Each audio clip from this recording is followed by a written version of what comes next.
China hacked the US government. Again, they're not stopping there. China could even have your DNA.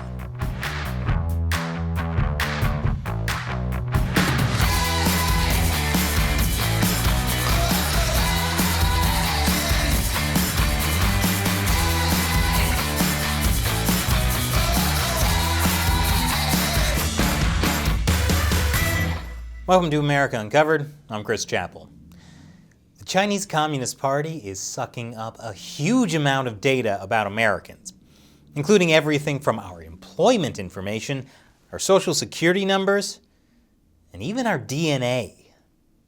This week, Reuters reported that Chinese hackers used the Solarwinds bug to spy on a US payroll agency. Now, although it involved Solarwinds software, this was a different hacking attempt than the one the US government said was done by Russian hackers. This Solarwinds hack targeted the National Finance Center, which is a payroll agency inside the US Department of Agriculture. And if you were thinking, well, what's the big deal? It's just the USDA. It's not just the USDA. The National Finance Center is responsible for handling the payroll of multiple government agencies, including several involved in national security, such as the FBI, State Department, Homeland Security Department, and Treasury Department. In fact, on their website, the National Finance Center says they provide payroll services for more than 600,000 federal employees. Now, we don't actually know right now what data the hackers managed to get. Think of it like a fun surprise. Kind of like opening a Kinder Surprise egg. Did the Chinese hackers get the USDA's lunch orders? Or the nuclear launch codes? The suspense is the best part. But according to a former senior official at the Department of Homeland Security, this could be an extremely serious security breach that would let adversaries know more about US officials and help them collect even more intelligence. This is hardly the first Chinese hack that targeted US government employees. Back in 2014, Chinese hackers compromised the Office of Personnel Management, a federal agency that basically functions like a giant human resources department for the US government. That affected at least 22.1 million people. Not just federal employees and contractors, but their families and friends as well. And these jobs were some of the most sensitive jobs in the government. Knowing who has US government security clearances and who their friends and relatives are, for Chinese spies, that's like opening a Kinder Surprise and finding gold nuggets. And it gets worse. 5.6 million fingerprints were also stolen in the cyber attack. Whoops. Now you might think, yes, it's pretty obvious that Chinese spies would target people who work for the US government. But even if you don't work for the government, there's a good chance the Chinese Communist Party has stolen your data too. Here's the former director of the National Counterintelligence and Security Center on 60 Minutes. What's the likelihood you and I have been hacked by China? 110%. Personal data? Personal data. Current estimates are that 80% of American adults have had all their personally identifiable information stolen by the Communist Party of China. Shelley, does the personally identifiable information include my Netflix history? What? Oh, just my social security number and fingerprints. Good. Joke's on you, Chinese spies. I had those babies burned off a long time ago. But there's one kind of personally identifiable data that you don't want to get burned off. Your DNA. And this past week, the NCSC released a warning about China collecting your genomic data, aka your DNA, and other healthcare data. For years, the People's Republic of China has collected large healthcare data sets from the US and nations around the globe, through both legal and illegal means, for purposes only it can control. By illegal means, they mean hacking. Like the 2015 hack of healthcare insurance company Anthem. That was also a Chinese hack. And it affected more than 78 million Americans. But the Chinese Communist Party can also obtain your DNA and other healthcare data legally. And that's even more alarming. I'll tell you more after the break. Welcome back. The Chinese Communist Party wants your data, and they're ramping up their attempts to take it. That includes getting it legally, without most of us even knowing it's happening. According to the NCSC, the PRC views bulk personal data, including healthcare and genomic data, as a strategic commodity to be collected and used for its economic and national security priorities. The Chinese Communist Party has been using the coronavirus pandemic to expand its data collection. That's through a Chinese company called BGI. BGI is the world's largest biotech company. BGI has links to the Chinese regime. It operates China's national genetic database.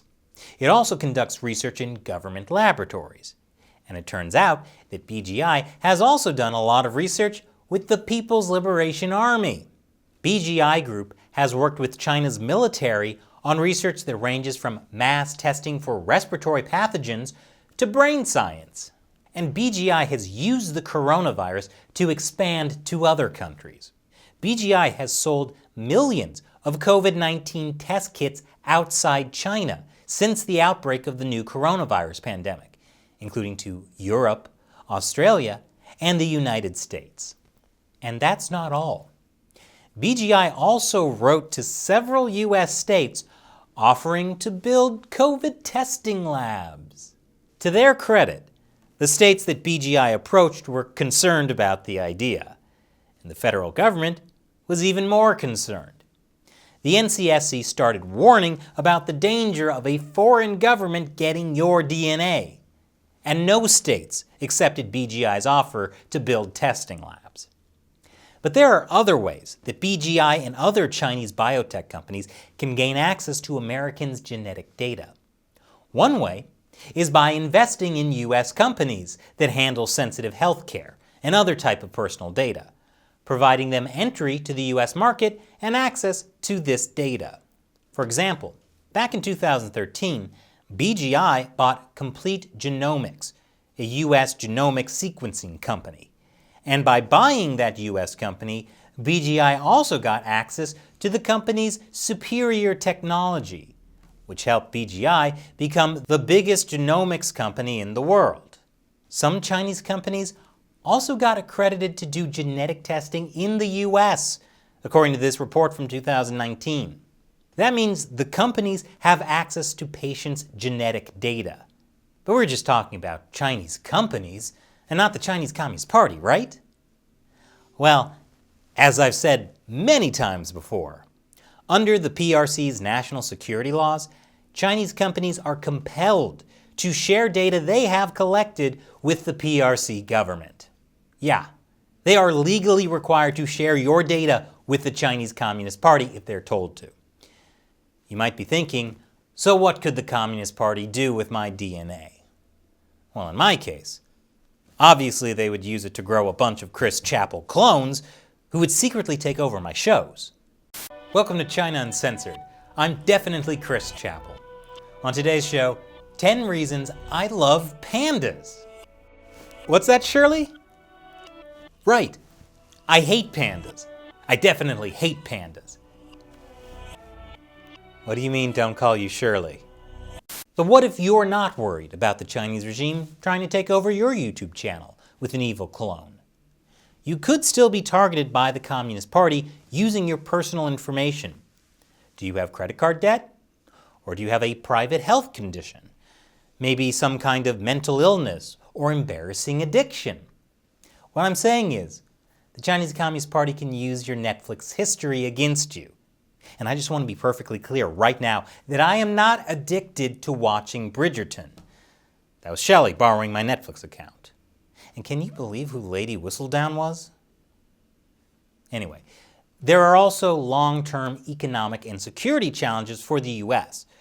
As China sucks up all of this DNA data, Chinese companies get a huge advantage over U.S. biotech companies. And although new medicines coming out of China could benefit U.S. patients, America could be left more dependent on Chinese innovation and drug development for its cures. Hey, remember what happened last year when everyone realized in the middle of a pandemic that China dominated the market for personal protective equipment, which meant that pretty much the entire world was dependent on Chinese supplies?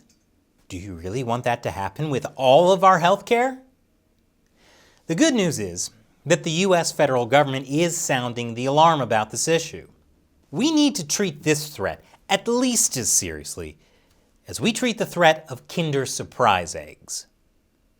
I hope you enjoyed this episode of America Uncovered. We can make this show because of direct support from viewers like you. Go to patreon.com/America Uncovered and contribute $1 or more per episode. Once again, I'm definitely Chris Chappell. Thanks for watching.